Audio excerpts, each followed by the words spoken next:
Senior Bowl, Shrine Bowl, it's all here. The off season is here.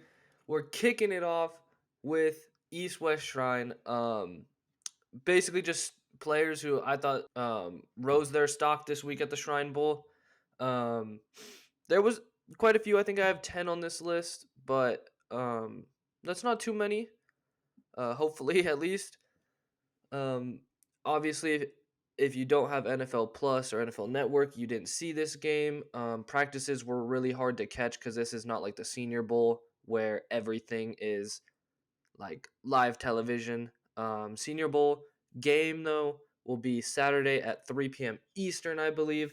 And I think I'll do my players whose I thought stock went up next week, probably on Monday or Tuesday.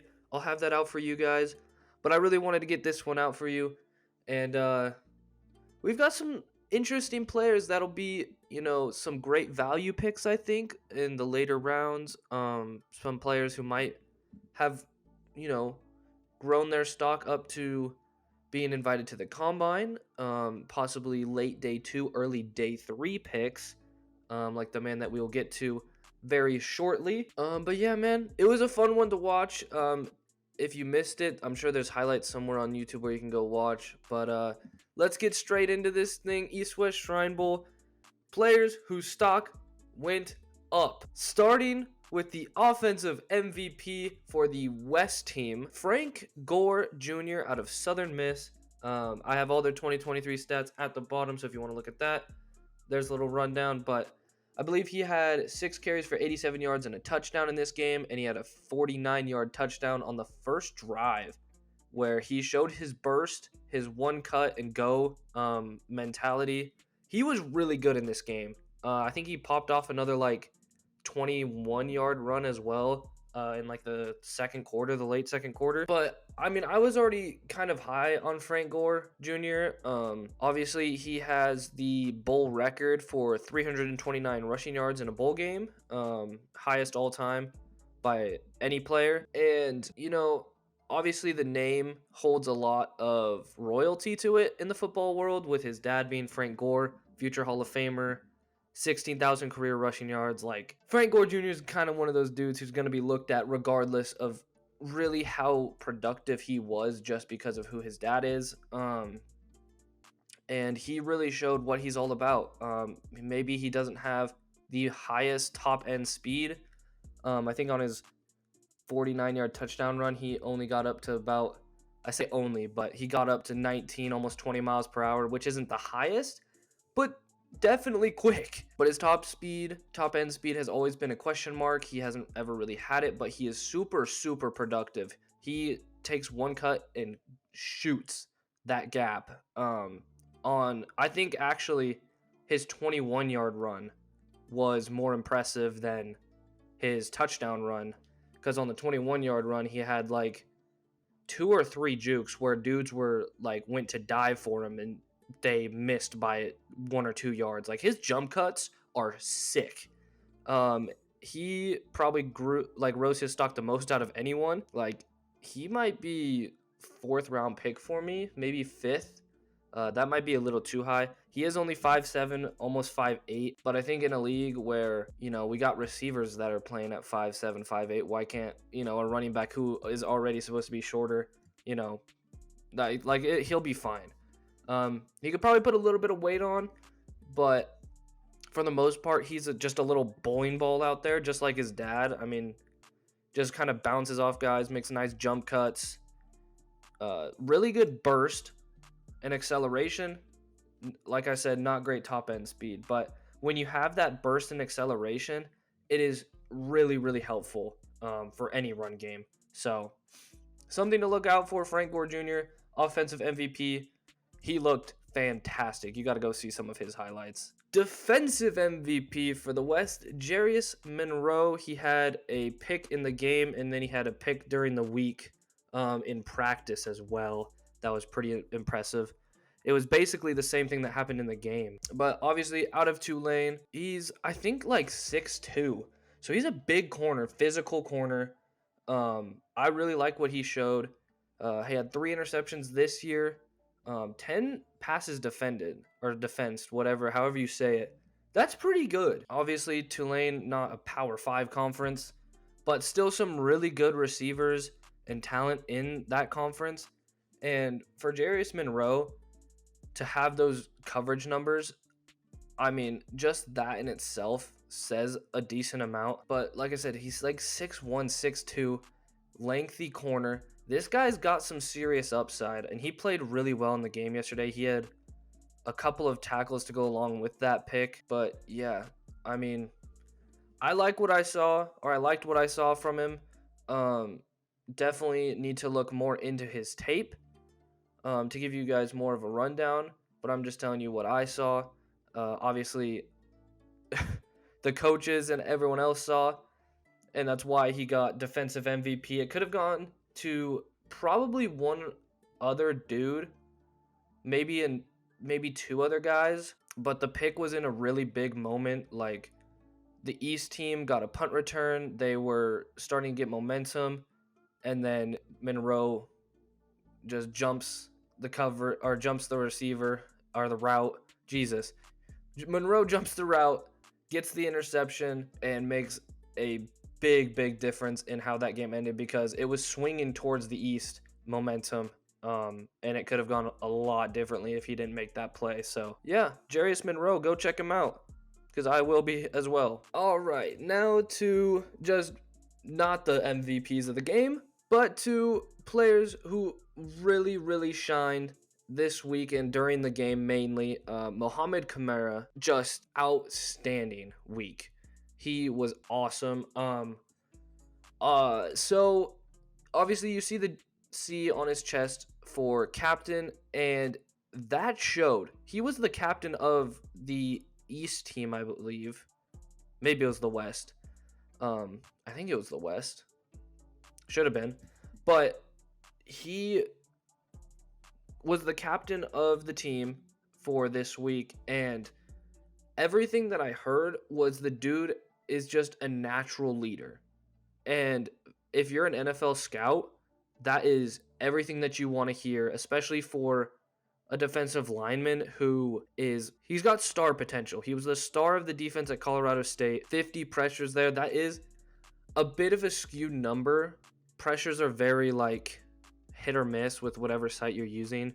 So that could be wrong compared to PFF or Pro Football Network, whatever. It really just depends on what site you're looking at. But I'm sure it was around that number. He had 13 sacks this year. I think he had 7.5 last year. He has great power. If you watch the Shrine Bowl, he was getting pressure on like damn near every single pass play in the first half. He was dominating both right and left tackle. It was not even close. Like, yes, this is good competition, but he just destroyed. He was bending around the edge. He was coming inside on moves. He was putting his hands, just shocking tackles right in the chest, and he would just go right through him. Like, he was making play after play, pressure after pressure, forcing the QB to get the ball out when he didn't want to. There was a couple times where they tried to throw screens, and he got in there so fast that the quarterback just had to chuck it at the ground. Like, the dude's impressive. He is a little bit undersized at 6'1". However, he makes up for it with his power. My God. The dude, he's going to be a really good late day 2, early day 3 pick for some team. And it's going to look like he should have been, a round 2 pick. He's got some moves. Yes, he's undersized, but Kalijah Cansey was undersized. He went first round last year to the Bucks, so I'm not going to put too much stock into that anymore. I think that's mainly because of Aaron Donald and some of the other guys who have come out recently, but Mohamed Kamara, watch out for that name coming up some boards here soon. Taulia Tagovailoa out of Maryland, the all-time Big Ten passing yard leader, I believe. I think that's right. He was awesome last night. He had one throw on his move to the right, or on the run to the right, I should say. Chucked it it was like 30, 40 yards down the field to one of the Yankee brothers. I think. I think it's Yankee or Janky. I don't know. One of the brothers out of South Dakota State.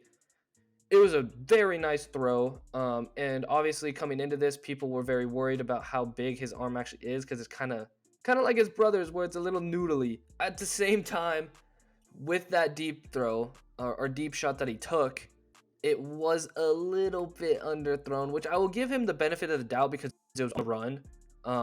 So you know what? Fair enough. But he was making plays with his legs. He was zipping it in on these short slants and intermediate crossing routes over the middle of the field. Like, he had full control of that offense, and he definitely is going to be worth taking a shot at late day 3 probably, because he is only 5'11". That's not great, especially when other things are working against you, like maybe your arm isn't, the strongest ever. And now, oh yeah, by the way, he's also 5'11". Like, yeah, I don't know. Please don't say he's better than Tua. Just don't. But obviously, he was very accurate at Maryland, 66.4% this year. Decent touchdown to interception ratio, over 2-1. So you love to see that. And like I said, I'm pretty sure he is the Big Ten all-time passing leader, like passing yards leader. So that's pretty impressive in itself. He is a 6-year senior. I think he's a 6-year senior, but he actually wanted to go back to Maryland again this year, but NCAA did not grant him another year. So he went to the Shrine Bowl and he lit it up. Like, he looked like professional. He looked like a natural leader out there. He was commanding the offense. And remember, this is an NFL offense they got to pick up in 3 days. So, and credit to the coaches for getting them acclimated to that, because obviously you haven't worked with these receivers in a while, but the East team or the West team looked awesome. So, Taulia Tagovailoa might hear his name called. And no, it is not Tua getting drafted again, because this kid's right-handed. One of my favorite players to watch yesterday, Blake Watson. He did not have, actually, he might have had close to 100 yards. But man, oh man, I love this kid. Like, I actually want him, like, on the Giants. Like, this is going to be like a homer pick for me, like, day 3, round, like, 5, maybe 6. This kid is a stud, former wide receiver turned into running back. Reminds me of another guy, Antonio Gibson, who also went to Memphis, former wide receiver turned to a running back about 4 or 5 years ago in the draft. But Blake Watson, man, his acceleration and top end speed, wow, it is highlight reel ready. Like, and he's got great hands. He's got a nice little jump cut. Very north-south runner from what I saw yesterday. I'll have to go back and watch more on him. I mean, the production's there. This year he went for 1,152 yards, 14 touchdowns, 6 yards per carry. 6! Like, god damn! 53 receptions for 480 yards and 3 touchdowns as well. Those are good, even great numbers for a running back. I mean, you have no doubt that he is going to be on an NFL roster after that game. No doubt in my mind. I said it on Twitter, at Rossi on YT, last night, that I think this kid has a place on any NFL roster, and I'm going to stand by that until the draft, because he can catch the ball, he can run the ball, he's got decent vision, he has great acceleration, and he's got great speed. What else do you want? This kid's going to be a steal for someone. He is now one of my favorite, like, sleeper picks, and I really, really am hoping that the Giants get him now, because he's going to start off his career, he's going to be a really good, like, third down specialist back. Maybe even play the kick return game a little bit. But I think he could be a running back 1 someday. I have full belief in that. I think he's about 5'9", 5'10". So decent size for the position. Obviously, now you know why they probably moved him to running back. But he's a playmaker, dude. Watch out for Blake Watson out of Memphis. All right, so the other dude that I think could have gotten defensive MVP, but I think was on the wrong team, is Grayson Murphy out of UCLA. He was awesome last night. I think he had 2 sacks. He had another tackle for loss in the run game, I believe, on like a 3rd down. That was pretty key. But if you know anything about UCLA this season, it was Leatu Latu and the Murphy brothers. And the Murphy brothers were awesome this week. I think Grayson Murphy was better than his twin brother, Gabriel Murphy. But they're both studs, man. And obviously 54 pressures this year. That, again, pressure numbers a little bit skewed, so you might find something different. But I think his brother had like 61 pressures. And then Leatu Latu had like 70 or something. It was absurd. But these two, the Murphy brothers, are good pass rushers in their own right. They're a little bigger than Latu as well, so they have a little more power to their game, but they also have that speed element, which is very, very key to winning. If you have speed and power, you're going to be just fine in the NFL. But like I said, he had 2 sacks last night, so good on you, Grayson Murphy. I would bet that both of these brothers are going to be drafted early day 3, maybe to mid day 3, if I had to guess. And they're going to be really good value picks for both teams. But Grayson Murphy looked like the better one last night. You could definitely go either way. But, I mean, 32 tackles, 23 solo on the season, 5 sacks, 2 forced fumbles, and, of course, those 50-plus pressures. Good numbers. And he's got good film to go along with it. I mean, obviously, being on the other side of Leatu Latu is going to help you out regardless, but it's not like Latu is out there on every down, because these guys can play the run better than Latu can, even though Latu did develop there. But this is not a Leatu Latu video. This is Grayson Murphy getting his shine. Your stock has went up.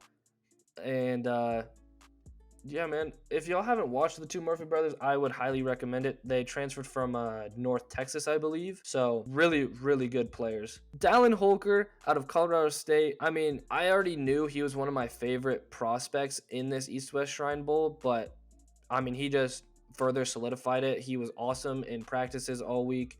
I think he had 4 catches for like 30 to 40 yards, somewhere in there. But he's a stud, dude. Absolute stud.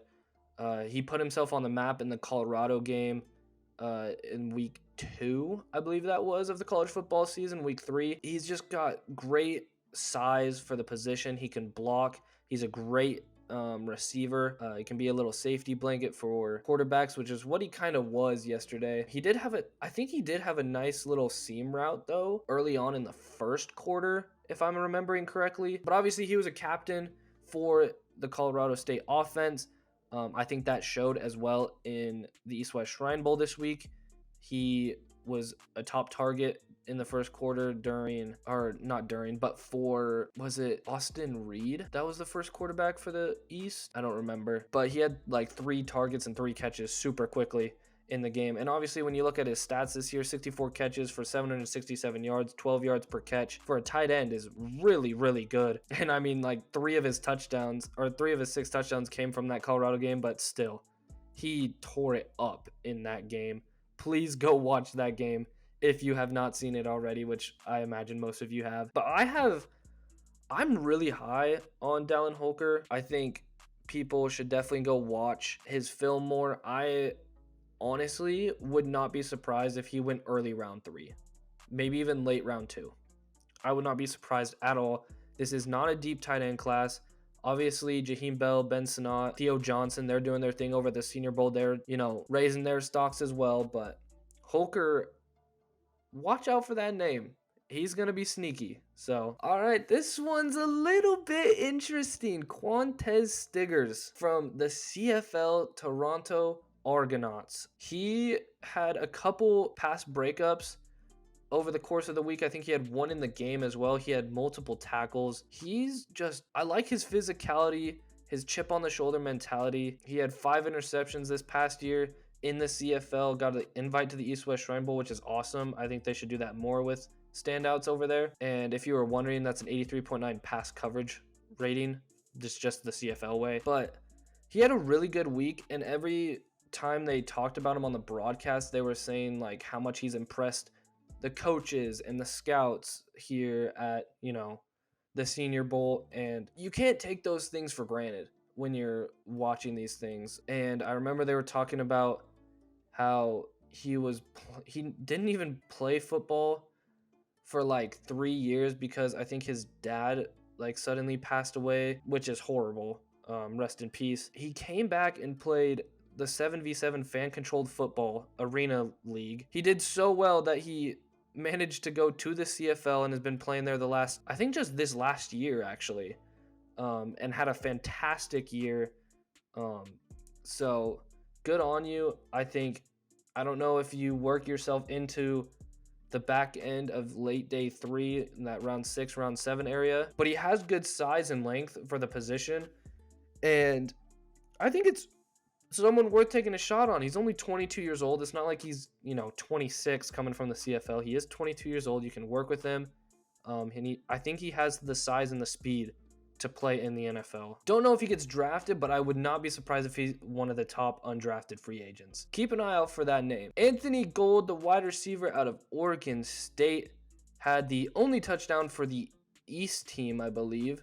I might be getting these teams mixed up. I should probably make sure, but I think it was the East team. And his punt return that he had last night was awesome. I mean, he showed his speed and his acceleration, and then as well as his body control.